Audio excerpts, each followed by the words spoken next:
Hey there, Weston. Hope your school project went well. Video lesson for today. Four things I want to talk about. I'll go down the list. If you have any questions at the end, have your mom or dad shoot me over a message and I'll be more than happy to explain or answer your question. Cool, so let's get to it. So first thing is, we introduced last time the idea of a chord strum pattern. Up until now, we've been primarily focusing on just doing like a number of strums per chord, like say, I fought the law, I fought the law and the law one, things like that, where we have like a certain number of strums per chord.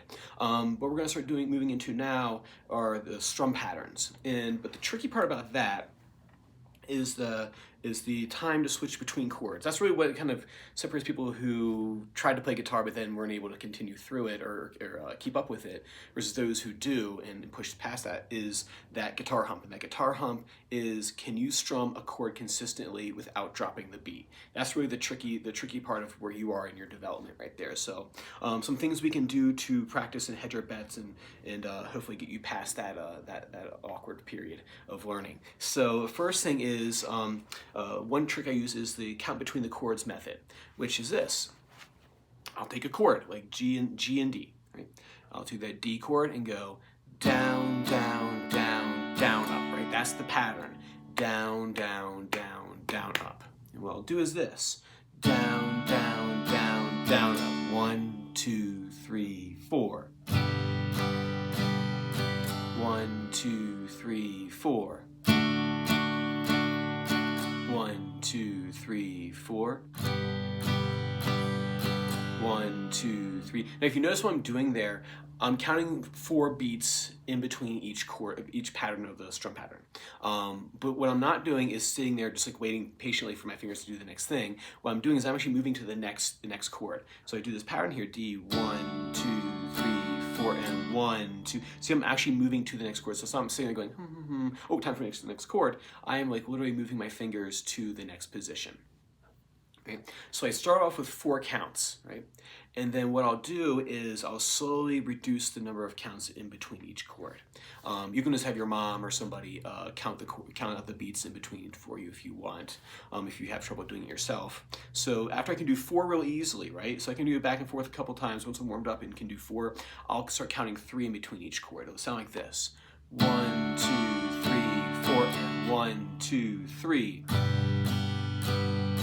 1, 2, 3, right? And it's getting easier and easier the more you do that, so you're taking that count away. I find having a deadline helps get things done, as in you got 3 counts to get to the next thing. And I would like you to keep that reduced down to 2 counts. It sounds like this: 1, down, down, down, up, 1, 2. 1, 2. 1, 2, right? And I find that if you can get down to 2, the next step, the next secret in this, the big secret, what people pay good money for, is, which you have to come back next time for, is much easier, right? So do that for me with the G and the, actually with all these switches I'm going to give you this week, particularly that G and the D. Point number 2 is 2 brand new chords. You have yourself an A minor chord and a C chord. It will look like this. So your A minor chord, I've drawn out the chord diagram for you, but just in case you need a little bit of help reading that, I'm going to take my pointer finger, put it here on the second fret, second string, first fret, and we put our pointer finger there. Then the ring finger is going to go here on the 3rd string, 2nd fret, and then your middle finger is going to go here on the 2nd fret, 4th string. Right, so it's going to sound like this when the strum strings 5 down to 1. Go one more time. 1st finger, 2nd string, 3rd string, 2nd fret, ring finger, and then middle finger goes right above that on the 4th string. Right? So that's your A minor chord.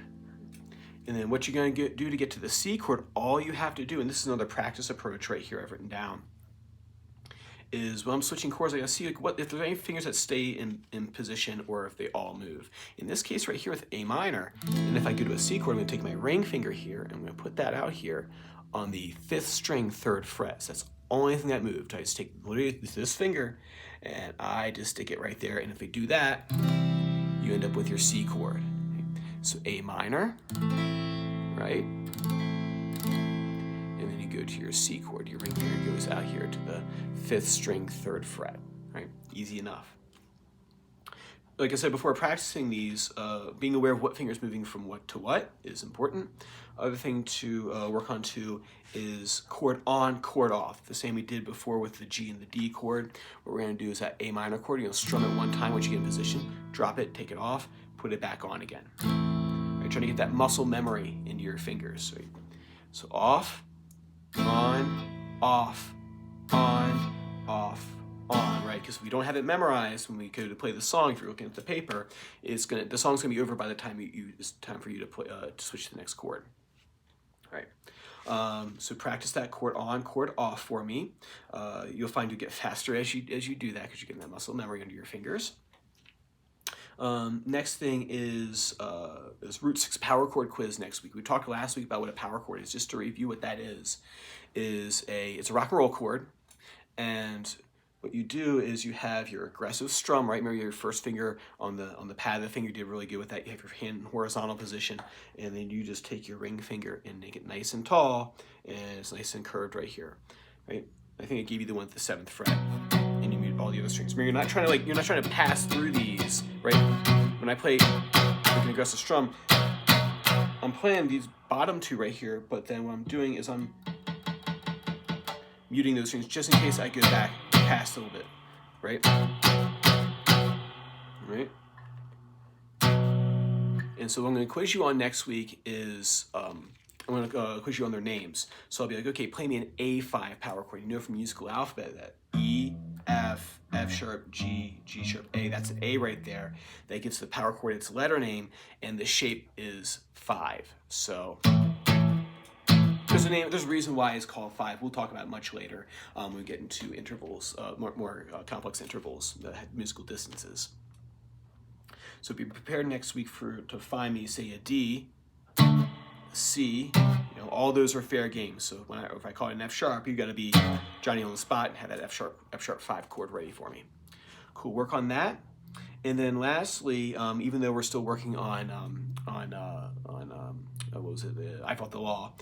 What I want you to start working on is switching these chords for Knocking on Heaven's Door, the Bob Dylan tune. It sounds like this when it's all put together. Down, down, down, down, up, down, down, down, down, down, down, down, down, up.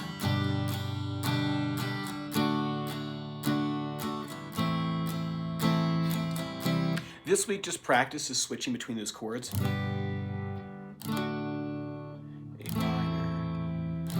Brand new chords there. So start practicing putting those in the order, switching from one to the next. Don't feel like you got to switch through them fast or do the fast drum pattern with that one. We're going to talk about that next, right? So we'll wrap up I Fought the Law, and we'll begin work on the Bob Dylan tune. All right, man, if you have any questions, feel free to have your parents shoot one over to me. If not, I will see you same time next time. Take care.